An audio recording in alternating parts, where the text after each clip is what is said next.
Bom, gente, então vamos receber aqui o Marcelo Shoa. Seja bem-vindo, Marcelo. Tudo jóia? Oi, Yara, uma satisfação participar do Jornada Fórum. Queria mandar um beijo especial para a nossa comunidade Fórum. Estou pronto aqui, né? Estou gostando de ver esse letreiro, as tretas globais do Musk. Achei bacana isso aí. Ótimo. Deixa eu passar, então, aqui rapidinho. Eu já passei aqui para a nossa comunidade, que aí você comenta junto com esse combo de notícias que a gente trouxe. São apenas algumas, tá, gente, que estão lá no nosso site. Tem muitos desdobramentos. Mas olha só, eu fiz aqui 8 tretas do Musk. Ele, né, um cara que vive reclamando de imposto, mas que recebe um caminhão de subsídios nas empresas dele. Outra treta dele é a relação com a China, que ele, né, aí ele é muito contraditório, né, porque ele lucra muito lá, tem uma boa relação e meio que esvazia esse discurso de extrema direita dele, anticomunista, né? Outra treta que eu trago aqui é a política de emissões da Europa. Ele é um inimigo de qualquer forma que os governos apresentem para mitigar a crise climática. Ele acha que é absurdo isso, um negacionista.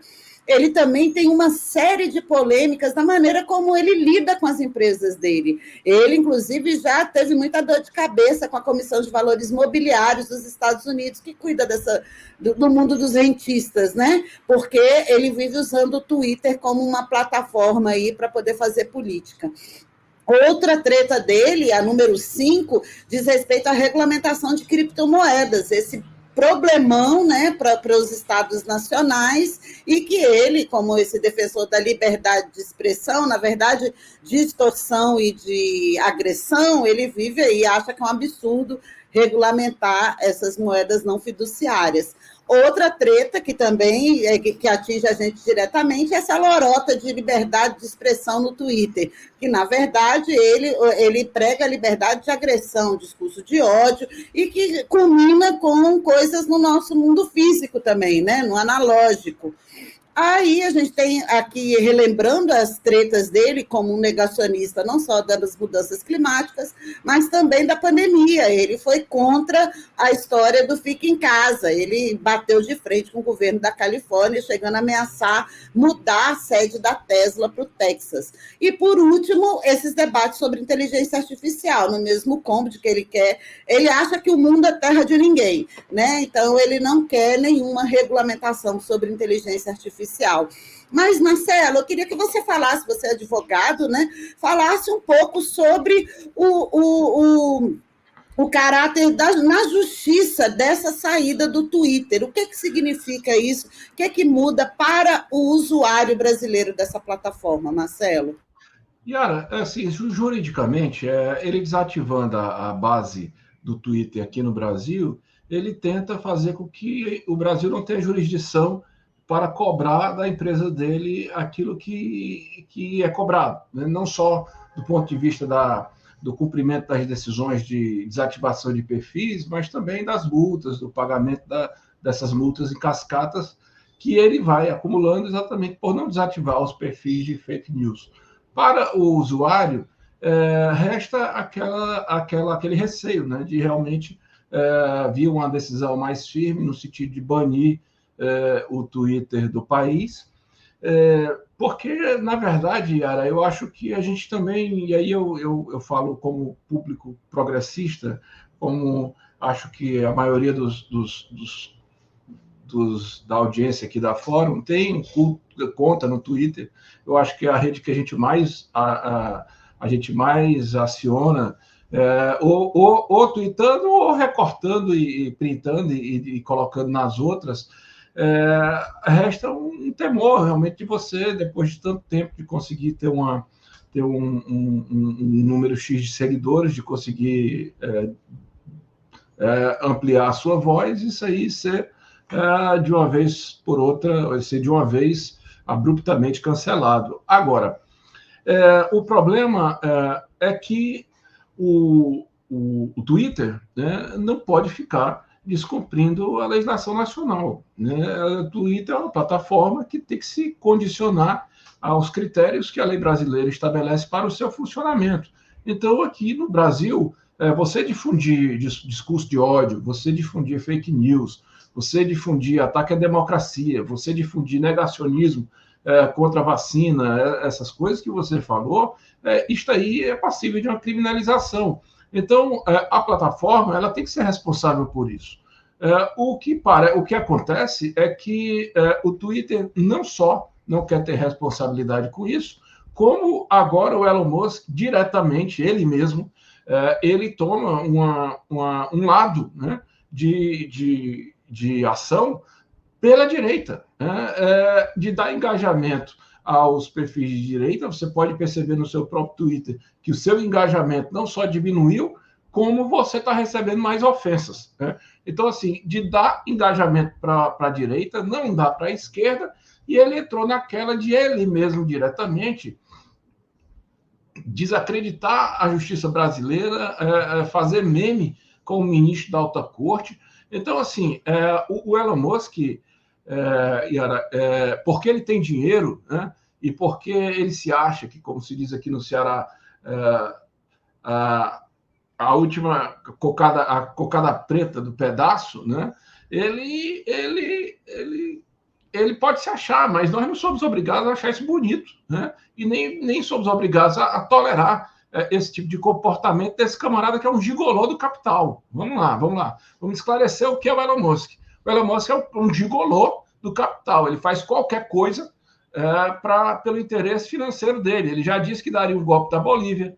Ele aqui já está tentando brincar com o ministro do Supremo Tribunal Federal. Ele já disse que não vai cumprir as leis brasileiras. A minha preocupação, Yara, é porque nós estamos falando aqui de uma rede social. Mas tu imagina se um camarada desse que tem, além do capital, do grande capital e do grande poder que ele tem hoje de multiplicação das informações, né? Ele tem 230 milhões de seguidores. Aqui no Brasil, uns 30% da população tem Twitter. Se ele resolve comprar a inteligência artificial e começar a vender na inteligência artificial a inteligência dele, né? Então, nós estamos perdidos. Assim, é uma coisa de uma gravidade enorme, porque nós não podemos ficar reféns do Elon Musk, porque caráter ele não tem, compromisso humano ele não tem. Alguma coisa que a gente vê no dono da Microsoft, que tem um comportamento diferente, ou até no Zuckerberg, com toda a confusão que existe na vida dele, ele de vez em quando vai ao Congresso americano, se apresenta, se coloca à disposição de imediato, mas o Elon Musk não. Ele realmente se acha o dono do mundo. E pense só, eu sou professor de Direito Internacional. O problema para o direito internacional, nós estamos falando de um ator internacional que não é um sujeito de direito internacional, mas que ele sozinho ele tem mais capital do que nações, ele tem mais poder de influência política do que poderes constituídos em nações, e ele disse que vai jogar com isso. Por isso, aqui tem que ser duro. Agora, tem que ser duro, não dá para a gente também individualizar essa decisão no Alexandre de Moraes, porque é o que a direita quer, entendeu? Dizer que a censura no Brasil, que nós estamos vivendo a ditadura da toga, tem que ser uma decisão de Estado. Do mesmo jeito que o Estado se juntou para defender, os poderes se juntaram para defender a democracia, também precisam se irmanar nessa questão das redes sociais, que é muito grave. Sorte aqui do Brasil, sorte, é horrível, mas assim, menos mal que essa complicação esteja acontecendo também na União Europeia, também no Reino Unido, também em outros lugares do planeta, para que as pessoas entendam que não é a questão do Alexandre de Moraes que não gosta do Twitter.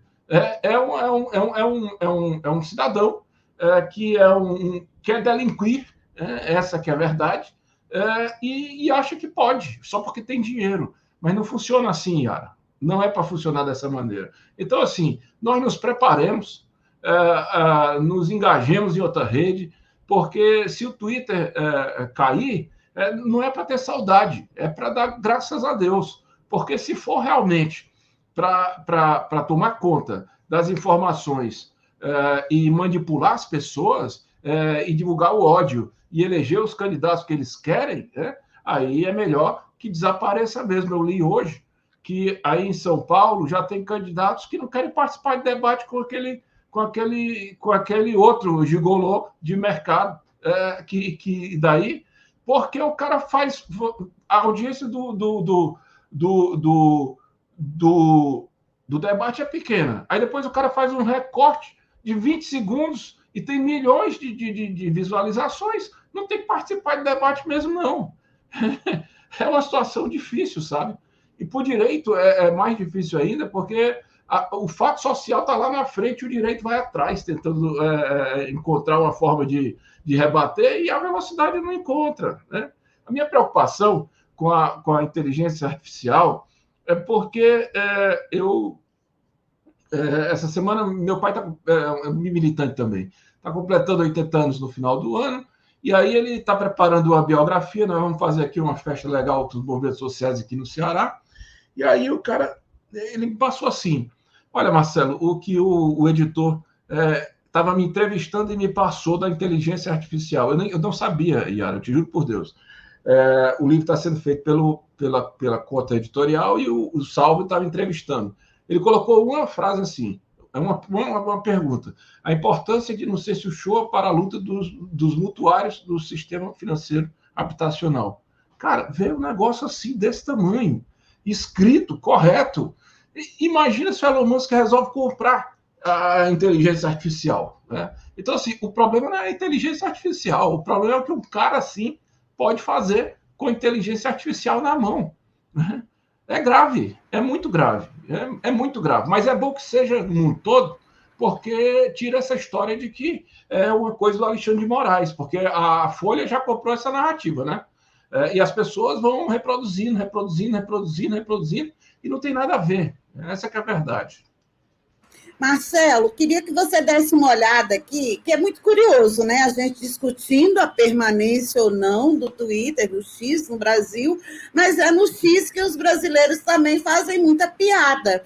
E aí tem essa matéria aqui do Ivan Longo, com as reações, né, durante o final de semana a essa decisão, esse anúncio do X de fechar o escritório de representação. Selecionei algumas aqui, olha. Essa não é nem um meme, é uma peça informativa do Conselho Nacional de Justiça. Isso, mas é isso mesmo. Sem lei, exatamente. Publicações ofensivas, homofóbicas, xenofóbicas ou racistas, além de roubo de senhas, sequestro de servidores, invasão de páginas, são considerados crimes digitais. Então, fica aí. Né? Aí tem essa que é curiosa, engraçada, esse duelo entre os dois. Pois é, essa ela é perigosa porque, olha só, como você mesmo disse, os nossos internautas brincam, né? Quer dizer, a gente tem conta no Twitter. Então, assim, se bloquear o Twitter, eu tenho uma preocupação muito grande. Primeiro, porque a direita vai dizer que é a censura. E segundo, porque ele busca fraturar a esquerda. Vai ter as pessoas que vão ficar bem irritadas com a perda do seu perfil e de milhares de pessoas que estão seguindo e tal. Então, assim, o fratricídio que pode acontecer por causa de uma decisão correta. Porque, de fato, uma rede social não pode servir para o ódio, como também não pode servir para um projeto político, Yara. Veja só, ou o cara ele abre o mesmo espaço para todo mundo, ou ele não abre para ninguém, né? E claro que balizando de um lado e do outro aquilo que não pode abrir de jeito nenhum, que é o ódio, que é a discriminação, que é o cancelamento gratuito, que é a infração legal, que é a crise da democracia. Quer dizer, o Elon Musk, olha, sinceramente, esse cara, desde que ele falou com aquela frieza dele, eu daria tantos golpes fosse possível, não precisasse da Bolívia para pegar o lítio que eu preciso, e pronto. Ele não está preocupado, entendeu? Assim, o problema, Yara, é que isso aí, no final das contas, essa geopolítica todinha, ela mexe com a sua vida, ela mexe com a minha vida. Se for só ele, eu estava nem aí para isso. Mas não, um cara desse elege um fascista, né? Um cara desse elege aqui um prefeito um outro gigolô do capital, ou um gigolô do fascismo. Aí no São Paulo tá muito claro isso, né? É um cara que quer utilizar o debate para fazer recorte e depois ficar soltando um monte de baboseira, de edição, Olha, é brincadeira. Isso aí nós estamos realmente atravessando um momento histórico difícil. Eu considero bem difícil, porque ele também é capaz de comprar outro. É muito dinheiro para uma pessoa só desonesta. Porque a desonestidade dele é uma desonestidade diferente dos outros. Os outros são desonestos no dia a dia da maquinação para ganhar mais dinheiro dele, não. Ele quer ser desonesto mesmo na fratura das relações sociais, na quebra de estados. Uma coisa Steve Bannon, né? Um negócio assim de poder perigosíssimo. Esse cidadão aí, puxa vida. A gente, né, porque na semana passada a pauta foi aquela matéria da Folha, do Glenn Greenwald, que justamente sobre o ministro Alexandre, e o próprio Musk usou isso para criticar o Supremo Tribunal Federal. Faz uma análise para a gente, agora que a poeira deu uma baixada, como é que você acha que ficou essa história aí? Quais as lições que a gente pode tirar dela? As lições que a gente pode tirar uma lição. Que Rui Barbosa já dizia isso lá atrás, ó. Justiça tardia é injustiça manifesta. Né? Então, assim, a demora desse processo é que está causando tudo isso. O Bolsonaro é um campeão de delinquência no Brasil. Um governo que teve que começar se explicando por que o executor, o assassino da Marielle, passou pelo condomínio dele, ligou para a casa dele na noite da execução da Marielle e terminou com uma acusação gravíssima de golpe de Estado que aconteceu no dia 8. Então, de lá para cá, você considerando pandemia, né, que só ali são mais de 10 indiciamentos, você considerando todas as agressões a pessoas públicas, a repórteres, a jornalistas, a juristas, todo mal feito, rachadinha, joia, cavalo de ouro, não sei o quê. Se você considerar, é um catálogo tão grande que esgota o Código Penal. Então, quanto mais você demorar a punir um sujeito desse, mais ele vai se fazendo de coitadinho e de vítima. Então, assim, foi criado um factoide, porque aquilo ali é um factoide. Veja só, pelo desenho institucional brasileiro, o Alexandre de Moraes casou numa circunstância em que ele era, ao mesmo tempo, o relator de um inquérito no STF e o presidente do TSE. E ele teve que agir como as duas figuras. E não há ilegalidade nenhuma do que ele fez. Agora, por que ele teve que agir com as duas figuras? Porque ele era o presidente de um inquérito de fake news contra o Supremo Tribunal Federal e contra os próprios ministros, uma coisa que normalmente não existe, só existiu no governo Bolsonaro, porque o governo Bolsonaro a democracia não foi feita por Bolsonaro, para um sujeito desse que ameaça as instituições 24 horas por dia, e porque ele fez isso nas eleições. Né? E o poder de polícia obriga o juiz a agir. Então, assim, assessores, juízes assessores, conversaram entre si as diligências legais que precisavam ser tomadas. Qual é o problema disso? Nenhum. Não houve absolutamente nada. Nenhum ilícito, não houve abuso de toga, não houve nada. Se há algum erro aí, nessa coisa toda, é a demora mesmo de pelo menos botar uma tornozeleira nesse cidadão. Porque veja só, Yara, o cara dormiu 2 noites na embaixada. Não é possível que o Bolsonaro não tenha dinheiro para pagar uma diária no hotel. Ele vai dormir na embaixada quando ele está sendo acusado. Ele ensaiou uma fuga. Né? Ele aglomerou em São Paulo logo depois da decisão que disse que ele tinha que ficar incomunicável, revezando com as pessoas com as quais ele não podia ter contato. Ele esteve aqui nesse final de semana fazendo campanha, Yara. Aliás, uma cena muito bonita. Né? O rapaz abraçando ele assim, abraçando por trás, com uma mala de, sei lá, de colete, que ele disse que era colete de. Né? Colete para não. sei lá, salva-vidas, sei lá como é que chama, não, esse colete que é antibala, abraçando por trás aqui no Ceará. Se tivesse a bica do Ipu atrás, eu juraria que era Iracema e o Martim. Então, assim, foi lindo, foi bonito. Foi bonito, foi bonito. Pegou bem aqui, foi animado. Aí Olha, está aqui. O sujeito está aí, em vez de estar preso, está aqui no Ceará, fazendo isso. Amanhã vai estar em outro canto, sendo mordido por abelha, sei lá o quê. vou até aproveitar. Peraí, deixa eu só arrumar. Mostra a cena do abraço. Foi bonito. Eu nem separei essa cena, que eu acho tão Vale a pena, vale a pena.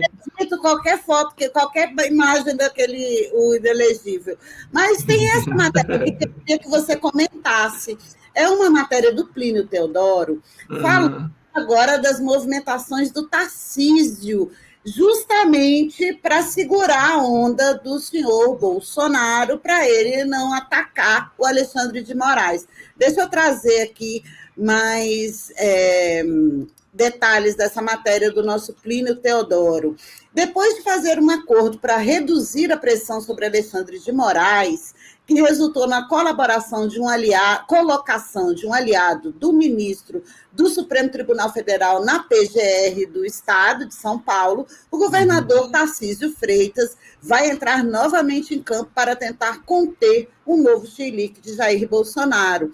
Articulando com a mídia liberal, especial a Globo, e banqueiros para se tornar o candidato da terceira via em 2026, o governo paulista deve atuar como interlocutor, junto com Michel Temer, o golpista, para tentar evitar ataques do ex-presidente ao ministro da Suprema Corte, a exemplo do que ocorreu em 7 de setembro de 2021.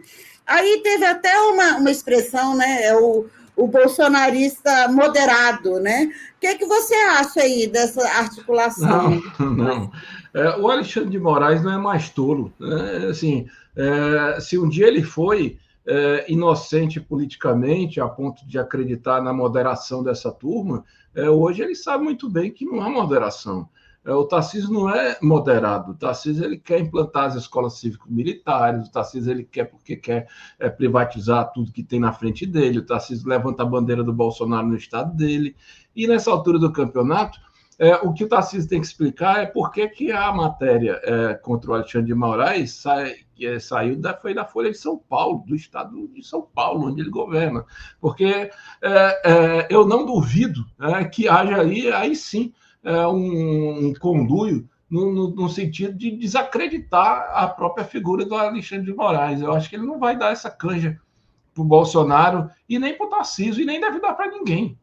Isso não é uma coisa que você possa franquear de amizade ou franquear por pena. Não, isso é uma aplicação legal mesmo. Olha, conter o chilique do Bolsonaro, se o Tarcísio quiser fazer isso, beleza. Mas não sei se você vai ganhar ponto com Alexandre de Moraes por isso, não. Isso não é jurídico, isso é político. Né? Se o Bolsonaro cometer um ilícito, aí vai ser cobrado novamente, assim como o Tarcísio. Não funciona assim, não. Maravilha. Olha só, eu queria mudar um pouco aqui a pauta e trazer essa novela das emendas PIX, Marcelo. Hoje, o presidente Lula se reuniu com ministros e líderes do Congresso para ajustar, né? Para azeitar essa máquina aí. Como que você vê essa disputa, Marcelo? Essa disputa ela é uma disputa dura, porque nós não temos a Câmara, porque mexe no orçamento direto, né, de senadores, deputados, mas ela é uma disputa necessária. O que não podia era você entregar o controle do orçamento para o Poder Legislativo, se, na verdade, o orçamento ele tem que ser manuseado pelo Executivo. Então, o STF coloca aí os pingos nos is. Os parlamentares já possuem as emendas, né, próprias. E aí você passar a ter mais emenda, né, é uma chantagem exagerada, que, claro, não vai ser fácil você dobrar, porque mexe com todo mundo, inclusive com parlamentares do campo progressista.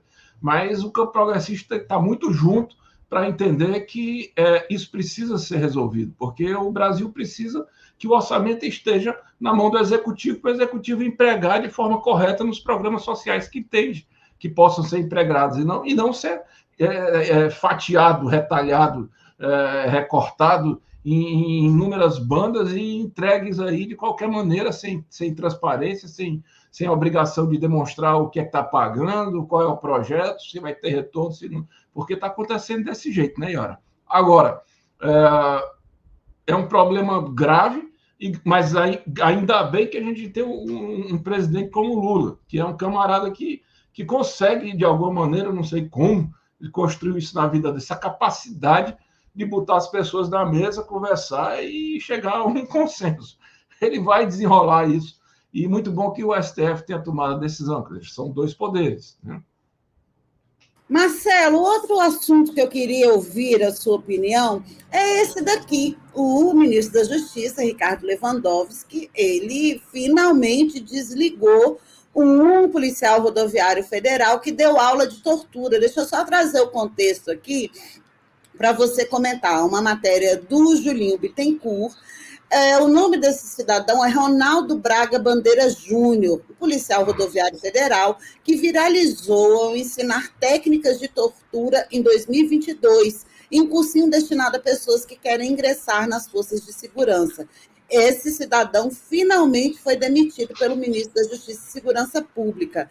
A demissão foi assinada pelo ministro no dia 25 de julho, mas não tem nada a ver com o episódio do vídeo. Segundo a portaria, a pena foi imposta porque o policial participou de gerência ou administração de sociedade privada, que é considerado uma infração disciplinar. Vou trazer aqui porque até... Mas ele cometeu um crime aí, viu?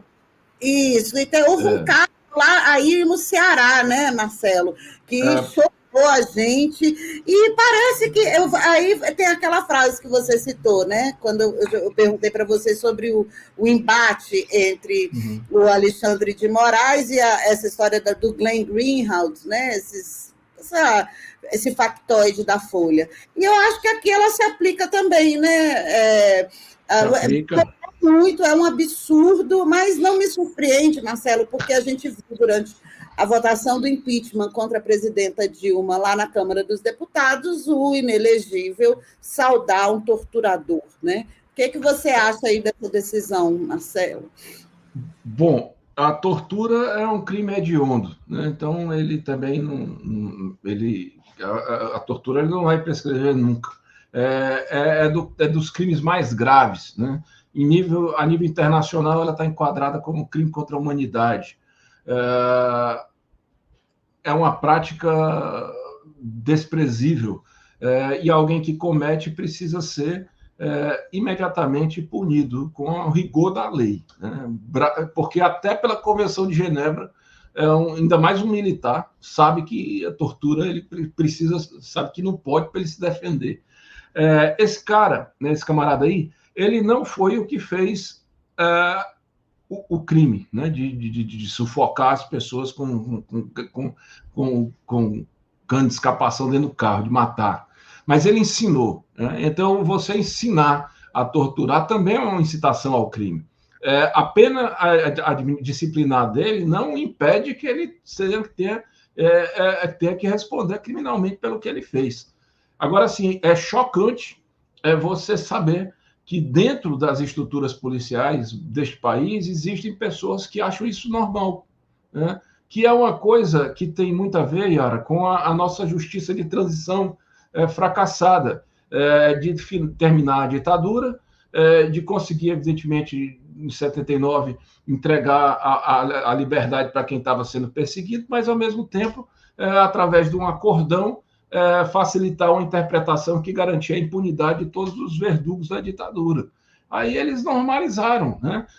Normalizaram, as instituições também não foram transformadas, os militares continuaram com a sua justiça, continuaram com o seu regime previdenciário, continuaram mandando os seus quartéis, continuaram com seus hospitais, o judiciário idem, as Forças Armadas, o Judiciário idem, e resulta que num belo dia, o cidadão chega e faz uma apologia ao torturador, né, num voto de impeachment da presidência da República.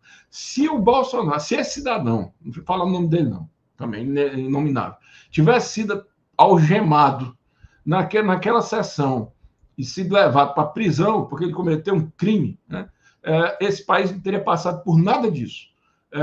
Ali, para começar, foi a maior violência política de gênero da história desse país. Um golpe que foi parlamentar, empresarial, midiático, de direita, mas foi um golpe também misógino, foi um golpe machista, foi um golpe da elite patriarcal, sabe? Foi a maior violência de gênero, política de gênero da história. E aquilo ali resultou em nada. Aquele ato que foi feito ali, a ponto de camisas com o Ustra serem vendidas em sites aqui pelo Brasil. Aí você vai naturalizando o nazismo, vai naturalizando o fascismo, e aí chega um dia, Yara, que a própria justiça, que não enfrenta isso no momento, ela mesma passa a ser uma vítima do próprio fascismo, do próprio nazismo, que foi isso que aconteceu. Mas parece que o Supremo Tribunal Federal aprendeu. A Folha de São Paulo não aprendeu, né? Porque a Folha de São Paulo, ela certamente concorda, ela não está nem preocupada com o fato dos jornalistas deles, quando vão para as manifestações, poderem ser agredidos.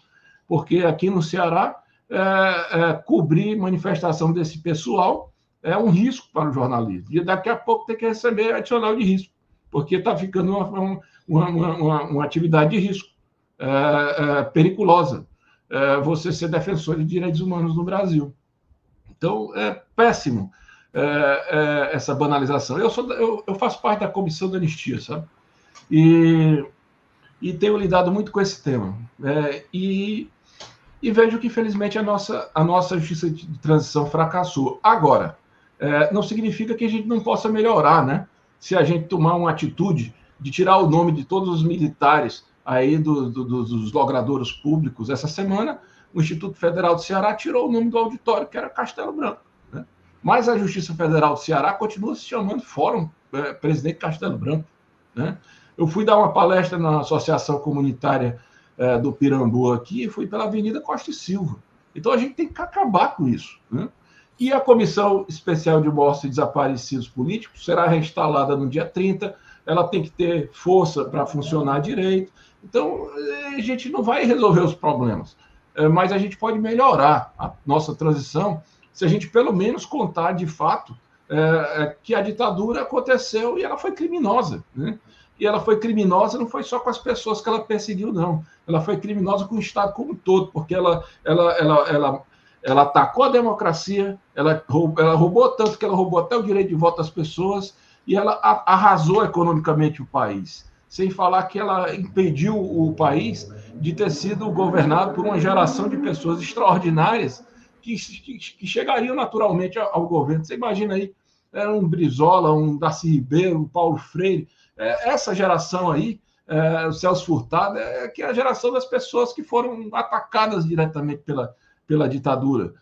E a seguinte também, da geração de 68, quer dizer, nós tivemos um vácuo político também de pessoas que foram desaparecidas, mortas, tiveram seus traumas, a ponto da gente recomeçar o processo político democrático com a direita, com o Collor. E o Sarney e o Collor. Muito boa a sua participação. Meu próximo convidado já chegou. Quero agradecer aqui, tá, a sua presença, deixar aberto aqui o espaço. Volte sempre. Muito obrigada, viu, camarada? Oi, Yara, eu fiquei muito feliz, viu? Adorei esse papo. Quero desejar ao próximo convidado um ótimo papo que eu sei que terá. E a nossa audiência da TV Fórum, show de bola. Me chame que eu venho. Ótimo. Obrigada, Marcelo. Um abraço. Boa semana para você. Tchau, tchau. Tá bom, querida.